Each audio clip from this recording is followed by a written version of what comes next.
నమస్తే బాపయ్య గారు. నమస్కారం కిషోర్ గారు. బాపయ్య గారు, ఒక ముఖ్యమైనటువంటి అంశం ఈరోజు మనం మాట్లాడాల్సింది. అవును. ఆ మధ్య కాలంలో మనం చాలా సందర్భాల్లో కూడా మాట్లాడాం ఈ టాపిక్ మీదే. తెలంగాణకు సంబంధించినటువంటి జర్నలిస్ట్ కేవీఆర్ అరెస్ట్ సందర్భంగా కానీ, లేదంటే ప్రొఫెసర్ నాగేశ్వర్ ఇష్యూలో కానివ్వండి, అసలు తెలంగాణ ఆత్మాభిమానం చాలా ఘోరంగా దెబ్బతిన్నది అనేటువంటి ఫీలింగ్ కనబరిచినటువంటి, వ్యక్తపరిచినటువంటి సోకాల్డ్ తెలంగాణ మేధావి గణం, తెలంగాణ జర్నలిస్ట్ గణం, తెలంగాణ రాజకీయ గణం, ముఖ్యంగా కల్వకుంట్ల కవిత వంటి వాళ్ళు మరి ఈ రోజు జోగి రమేష్ కోడలు జోగి రాజు భార్య జోగి మేఘన తన మీద జరిగినటువంటి వేధింపుల పర్వం, తన మీద జరిగినటువంటి దాడులు, తన మీద జరిగినటువంటి దాష్టికాలు, తన మీద జరిగినటువంటి అవును. హత్యా ప్రయత్నాలు, వీటన్నిటిని కంప్లైంట్ రూపంలో ఇచ్చింది ఓ పక్క. మరో పక్క అవును. దానికి సంబంధించినటువంటి ఏ విధంగా వేధించింది అనేటువంటి అంశం మీద ఆడియో వీడియో రికార్డింగ్స్, అసలు అవును. అతని సామర్థ్యం ఏంటి అనే దాని మీద కూడా ఒక వేరే మహిళ అతని స్నేహితురాలని చెప్తున్నారు సోషల్ మీడియాలో. ఆమెను కూర్చోబెట్టి ఒక ఎంక్వైరీ చేసినట్టుగా, ఒక ఇంట్రాగేషన్ చేసినట్టుగా ఆ, తీసినటువంటి వీడియోలు కూడా ఇప్పుడు సోషల్ మీడియాలో ప్రత్యక్షం అవును. అవుతున్నాయి. అవును. అవును. మరి ఇన్ని జరుగుతుంటే మరి తెలంగాణ బిడ్డకు అన్యాయం జరిగింది, తెలంగాణ బిడ్డను ఎంతగా వేధించారని చెప్పేసి కనీస మాత్రంగా నోట మాట కూడా వీళ్ళెవరికి రావటం లేదే. రాదు. వీళ్ళెవరిని నోటి నుంచి రావటం లేదే. ఉమ్, కనీస మాత్రం కూడా ఒక చిన్నపాటి సంఘీభావం కూడా వీళ్ళ స్పందన. నోటి నుంచి రావటం లేదే అని చెప్పేసి అవును. సోషల్ మీడియాలో విమర్శలు అయితే పెద్ద ఎత్తున వస్తున్నాయి. అప్పుడు మరి కేవీఆర్ అరెస్ట్ చేసినప్పుడు ప్రొఫెసర్ నాగేశ్వర విషయంలో లేని దాన్ని కూడా మీరు కల్పించి మరి ఆంధ్ర వాళ్ళని బూతులు తిట్టారు కదా. మరి ఇప్పుడే అవును. జోగి రమేష్ మాట్లాడరే, జోగి రాజును అవును. అనరే, ఆ అమ్మాయి తెలంగాణ బిడ్డ కాదా అని చెప్పేసి కడిగి పారేస్తున్న పరిస్థితి. అయితే ఈ వాదన సహేతుకమేనా, దీన్ని ఎలా చూడాలి అనేది మీ అభిప్రాయం తెలపండి. ఖచ్చితంగా కిషోర్ గారు. అయితే ఒక చిన్న సవరణ. మీరు మాటికి ముందు ప్రొఫెసర్ నాగేశ్వరరావు అంటున్నారు. మీకు తెలిస్తే ఆయన ఇంటి పేరుతో చెప్పండి దయచేసి. ఆయన ఎంత దిగజారిపోయిన తర్వాత మళ్ళీ మీరు ప్రొఫెసర్ నాగేశ్వరరావు అని ఒత్తేసి దానికి నూనేసి ఒత్తి ఒత్తి పలకక్కర్లేదు. ఆయన ఎప్పుడో అంటే సభ్య దిగజారిపోయారు. సమాజానికి నాగేశ్వర్ అనే వ్యక్తి ప్రొఫెసర్ నాగేశ్వర్ గారు అలవాటు తెలుసు. చేయాలి. అలా అలవాటు అలా చేయాలి సభ్య పిలిస్తేనే అందరికి సమాజానికి. అర్థమవుతుంది కాబట్టి నేను మాట్లాడాను, అంతే ఆఫ్ తప్ప నాకు కోర్స్. మరో ఉద్దేశం అయితే లేదు. Of course. కానీ అలవాటు చేయాలి ఈ సభ్య సమాజానికి. ఇంకా ఆయన ఆ, ప్రొఫెసర్ ఏం కాదు. ఆ విద్యనంతా తీసుకెళ్లి మురుక్కాలలో కలిపేసుకున్నాడు. ఆయన విద్వత్తునంతా తీసుకెళ్లి పెంట కుప్పలో పాతి పెట్టాడు అని చెప్పి చెప్తూ, ఇక ఆయన ప్రొఫెసర్ అయినప్పటికీ కూడా, ఆయన అంతటి విద్యావేత్త అయినప్పటికీ కూడా నార్మల్ మనిషే, మామూలు మనిషే అని చెప్పి చెప్పడం మన ఉద్దేశం, మన బాధ్యత కూడా ప్రజలకు చెప్పాల్సిన అవసరం ఉంది. సో ఇక coming to the point. Normal గా అయితే ఇలాంటి ఘటనలు జరిగినప్పుడు యావత్ తెలంగాణ మొత్తం కదిలి రావాలి. రావాల్సిన బాధ్యత కూడా వాళ్ళ మీద ఉంది. తెలంగాణ వాదులు మనం చెప్పుకునే వాళ్ళ మీద ఉంది. నార్మల్ తెలంగాణ సమాజం కూడా ఖచ్చితంగా మాట్లాడుతుంది. నార్మల్ తెలంగాణ పీపుల్ మాట్లాడుతున్నారు కూడా సోషల్ మీడియా వేదికగా. చాలా మంది మాట్లాడుతున్నారు ఆ అమ్మాయికి జరిగింది అన్యాయమే అని చెప్పేసి. ఆ అమ్మాయికి జరిగిన అన్యాయాన్ని ఖచ్చితంగా తెలంగాణ వాదులము లేదా తెలంగాణని ఉద్ధరించడానికే మమ్మల్ని మా తల్లిదండ్రులు కన్నారు అన్నట్టుగా చెప్పుకునే వాళ్ళు ఎవరైతే ఉన్నారో, ఈ కేవీఆర్ కావచ్చు, లేకపోతే ఆ నాగేశ్వరరావు కావచ్చు, వీళ్ళంతా, ఇంకా కొంతమంది ఉన్నారు. ఆ పృథ్వీరాజ్ వంటి వాళ్ళు ఆ కావచ్చు, లేదంటే ఆ, మిగతా అదే బ్యాచ్ అదే ఉన్నారు చిన్నా కదా. చితక ఉమ్, చిన్నా చితక వాళ్ళు చిన్నా చితక వాళ్ళు వాళ్ళంతా ఇది ఐడెంటిటీ క్రైసిస్ లో బ్రతికే క్యాండిడేట్స్ వాళ్ళంతా. ఇక మనం పేర్లు చెప్పి వాళ్ళని పెద్దవాళ్ళని చేయక్కర్లేదు. సో అయితే విషయం ఏంటంటే, ఇప్పుడు వీళ్ళంతా ఎందుకు మాట్లాడట్లేదు? ఈ నాగేశ్వరరావు అనే వ్యక్తి నోట్లో కజ్జికాయ పెట్టుకున్నాడా? ఎందుకని మాట్లాడు? ప్రతిదానికి ఒత్తి ఒత్తి ఒత్తి ఒత్తి మాట్లాడతాడుగా. ఈ విషయంలో ఏమైంది? ఆడపిల్లకి అన్యాయం జరిగితే మాట్లాడాలి కదా. అదే తన ఇంట్లో ఆడపిల్లకైతే మాట్లాడకుండా ఊరుకునేవాడా? కేవలం అంటే బయట వాళ్ళ ఆడపిల్ల మనకెందుకులే.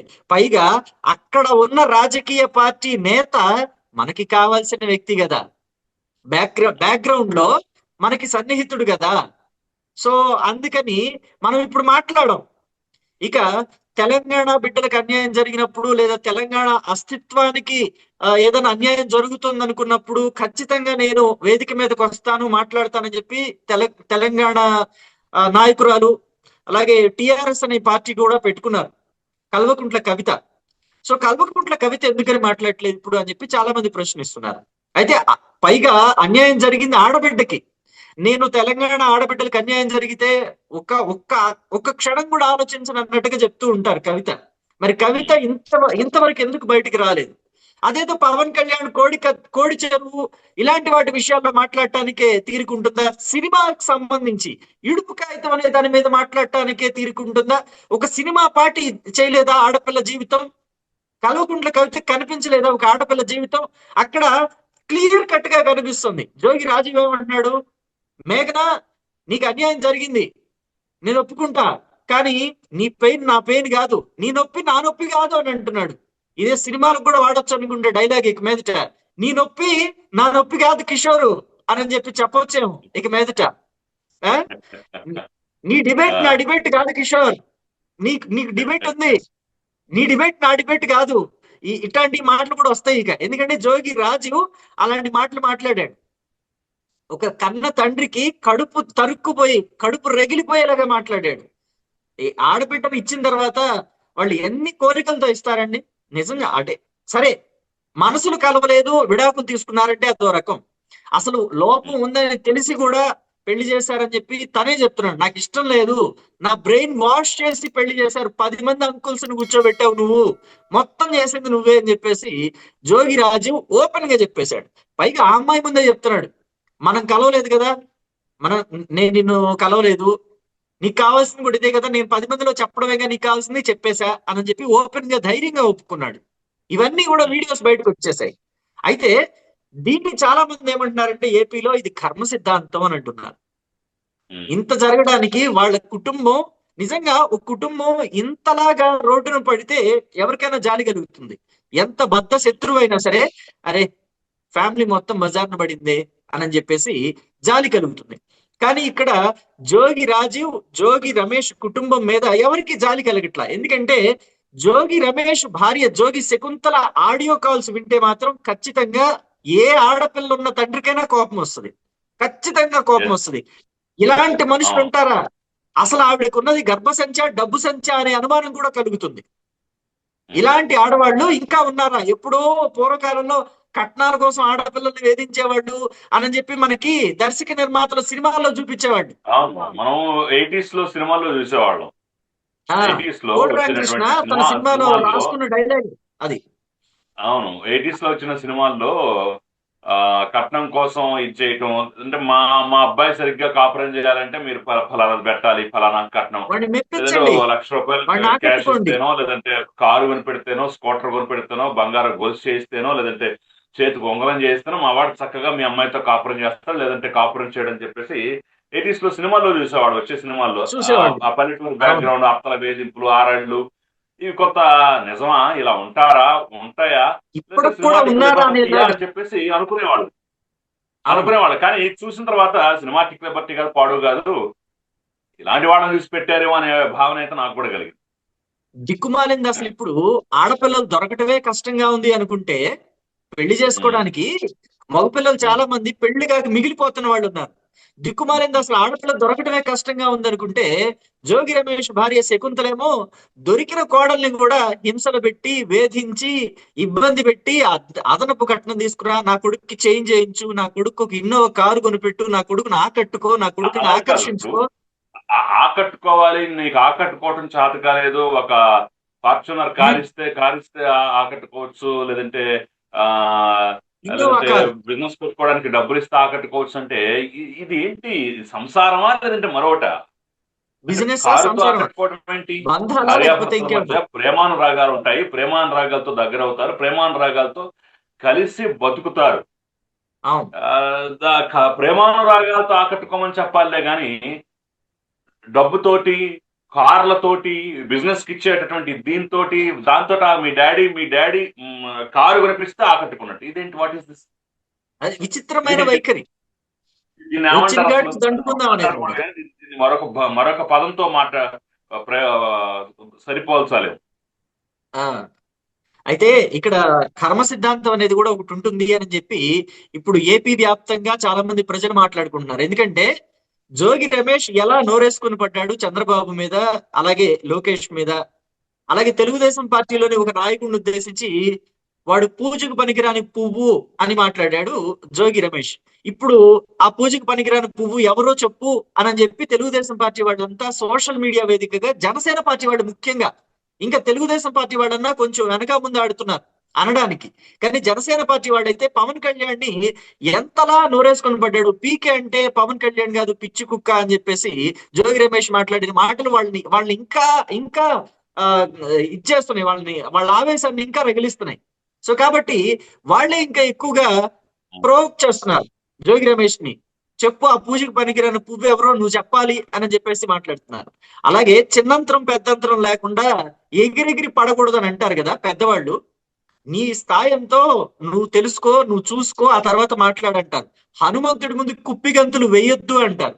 కానీ జోగి రాజు తన వయసుని, తన హోదాని, తన జ్ఞానాన్ని మర్చిపోయి, తనకున్న తెలివితేటలను కూడా మర్చిపోయి, ఒక అపర మేధావి, ఒక పొలిటికల్ స్టాల్వర్ట్, ఒక పొలిటికల్ సూపర్ స్టార్ ని చంద్రబాబు నాయుడిని పట్టుకొని ఆయన ఒక మానసిక రోగి, శారీరక రోగి అన్నాడు. ఇప్పుడు రోగి ఎవరు? మెంటల్ కండిషన్ ఎవరిది పాడైపోయింది? అదే కదా. ఇప్పుడు జోగి రాజు ఫిజికల్ గా సోఫాల ఎవరు మీద ఎక్కి నుంచొని అన్ఫిట్. తండ్రినే ఇష్టం వచ్చినట్టుగా అరుస్తూ నువ్వు చేసావు, నువ్వే చేసావు ఇదంతా, నువ్వు చేయబట్టే నా బతికిట్టు అయిపోయింది అని చెప్పి తండ్రి మీదే కేకలేస్తున్నాడు. సరే అయిపోయింది, అది అయిపోయింది, ఇది నా కర్మ అనుకుని వదిలేయాలి మామూలుగా అయితే ఎవరైనా సరే. కానీ తండ్రి మీద, తల్లి మీద ఇదంతా నువ్వు చేసావు, 10 మంది అంకుల్స్ కూర్చోబెట్టి నా బ్రెయిన్ వాష్ చేయించావు, నాకు అమ్మాయి నచ్చలేదు, నువ్వే బలవంతంగా చేసావని చెప్పేసి ఎగురుతున్నాడంటే మానసికంగా ఏ స్థాయికి జోగి రాజు పడిపోయాడు అనేది ఇప్పుడు అర్థమవుతుంది. అతని మానసిక స్థితి ఏంటనే అర్థమవుతుంది. సో మానసిక రోగి ఎవరు అనేది ఇప్పుడు ప్రజలంతా గమనిస్తున్నారు. ఇక శారీరక రోగి అంటారా, సో అది ఎవరు చెప్పాలో వాళ్ళు చెప్పేశారు ఆల్రెడీ. ఇక మనం చెప్పేది ఏం కాదు, మనం పదే పదే అనకూడదు. బాబాయ్ గారు, ఇప్పుడు ఇక్కడ ఒక అంశం మనం ఖచ్చితంగా ప్రస్తావించుకోవాలి. సరే, ఇప్పుడు తెలంగాణ ఆడబిడ్డకు అన్యాయం జరిగితే మాట్లాడలేదు, వీళ్ళ వ్యవహారం ఏంటి, వీళ్ళ కథ ఏంటి అని కాసేపు పక్కన పెడితే, ఈ కంప్లైంట్ ఈ జోగి మేఘన కంప్లైంట్ ఇచ్చిన తర్వాత కూడా ఎక్కడో వాళ్ళకి డిఫెండ్ చేసుకోవడానికి మా అబ్బాయి మీద ఎలా నిందేసింది, మా అబ్బాయిని చేసింది, సో ఏదో ఒకటి మాట్లాడి తప్పించుకోవడానికి, లేదంటే ఏదో ఒక రాజకీయం చేయడానికి అవకాశం ఉండేది కానివ్వండి. మాస్టర్ స్ట్రోక్ లాగా మరి ఎవరిచ్చారు ఐడియా, లేదంటే మళ్ళీ కంప్లైంట్ తర్వాత కూడా వేధింపులు వచ్చి ఆ అమ్మాయి తప్పనిసరి పరిస్థితుల్లో బయటికి ఇవన్నీ రిలీజ్ చేస్తుందో తెలియదు. కానీ మొత్తానికి ఇవి రెండు అంటే దాదాపు 3-4 వీడియో కాల్స్, ఆడియో కాల్స్ ఇవన్నీ బయటపడతాం, వీడియోలు ఆడియోలు బయటపడిన తర్వాత దాదాపుగా జోగి రమేష్ రాజకీయ జీవితం అనేది పరిసమాప్తం అయిపోయినట్టే కదా. డెఫినెట్ గా జోగి రమేష్నే కాదు, ఆయన పిల్లలకి కూడా రాజకీయ భవిష్యత్తు లేదు, ఏదో ఒక వ్యాపారం చేసుకుని బ్రతకటమే అన్నట్టు మాత్రం క్లియర్ కట్ గా అర్థమైపోయింది. పూర్తిగా శుభం కార్డు పడేసింది మేఘనా వచ్చి. మేఘనాని అంత ఇబ్బంది పెట్టిన తర్వాత మేబీ అతనికి ఏదైనా లోపం ఉంటే ఉండుండొచ్చు. ఈ ప్రపంచంలో పుట్టినవాడు ప్రతి ఒక్కళ్ళు పర్ఫెక్ట్ గా ఉండాలని ఏం లేదు. ఎవరొక్కళ్ళకి ఏదో ఒక లోపం ఉంటూనే ఉంటుంది. ప్రతి ఒక్కడికి మిస్టర్ యూనివర్స్ కూడా ఏదో ఒక చిన్న లోపం ఎక్కడో ఒక చోట ఉంటుంది. కానీ వాటిని సర్దుకుపోయి లైఫ్ లీడ్ చేస్తూ, సరే పిల్లలు పుట్టకపోతే పిల్లల్ని దత్తత చేసుకొని వాళ్ళ లైఫ్ ని ముందుకు తీసుకువెళ్తున్న వైఫ్ అండ్ హస్బెండ్ బోల్డ్ ఎంతమంది ఉన్నారు ఈ ప్రపంచంలో, నేను చూపిస్తాను కావాలంటే.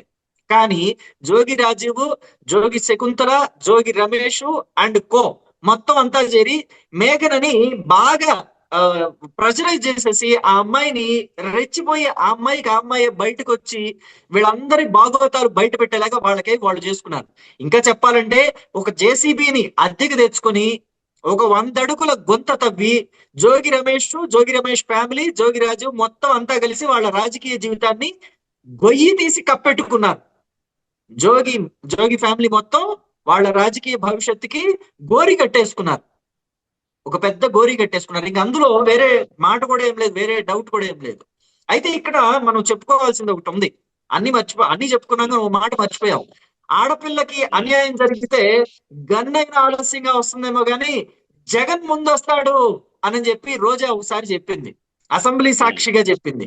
మరి ఆ రోజా ఏమైపోయిందో, అసలు నేను స్త్రీ సాధికారత కోసం ఫైటింగ్ చేస్తుంటాను, ఆడవాళ్ళకి అన్యాయం జరిగితే అసలు ఎక్కడ ఒక నిమిషం కూడా ఆగను అని చెప్పిన మనిషి ఎటుపోయిందో, సోదిలో లేకుండా పోయింది, పత్తా లేకుండా పోయింది అని అంటారు.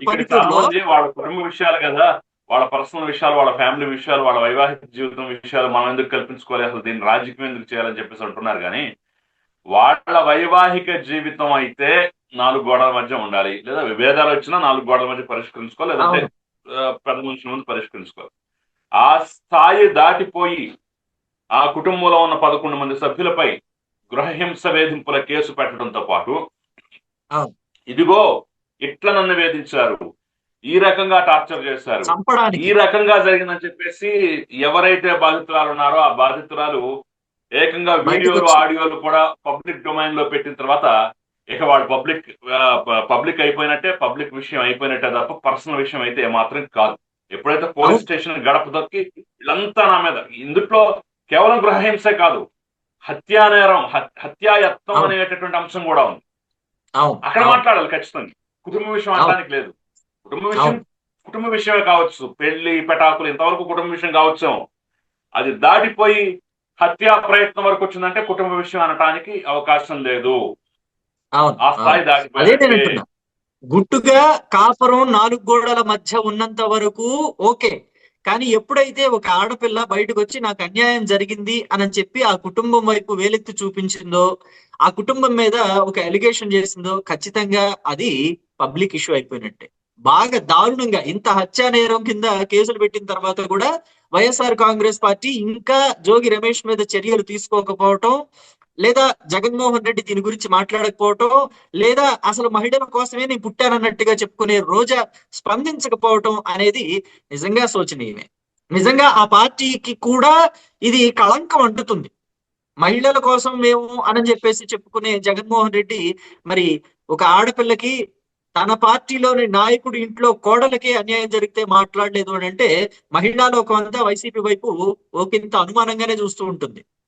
సో దీని మీదే మరి ఆలోచించుకోవాలి రాష్ట్ర ప్రజలంతా కూడా. మరి వైసీపీ కూడా ఆలోచించుకోవాలి. అలాగే తెలంగాణ యోధులము, తెలంగాణ సాధించాము అని చెప్పుకునే స్వయం ప్రకటిత మేధావులంతా ఆలోచించుకోవాలి. తెలంగాణ సమాజం అయితే ఖచ్చితంగా మాట్లాడుతుంది. నేను తెలంగాణ సమాజాన్ని అంటలేదు. తెలంగాణ కోసం మేము పోరాడాము అని చెప్పుకుంటున్నారు చూసారా పదే పదే, వాళ్ళు మాట్లాడాలి. ఎందుకని మాట్లాడలేదు? మొన్నటి వరకు జరిగిన ఇన్సిడెంట్స్ లో మాట్లాడి ఎలుగెత్తి పోరాడతామని చెప్పిన వాళ్ళు ఇప్పుడు ఎందుకు పోరాటం లేదు? ఈ ఆడబిడ్డ ఆడబిడ్డ కాదా, లేదా తెలంగాణ బిడ్డే కాదా? దాని మీద కూడా వాళ్ళు సమాధానం చెప్పాల్సిన అవసరం ఉంది. మరి ఏం చెప్తారు ఏంటనేది చూద్దాం. థ్యాంక్ యూ బాపయ్య గారు, థ్యాంక్ యూ వెరీ మచ్ అండి. థ్యాంక్ యూ అండి.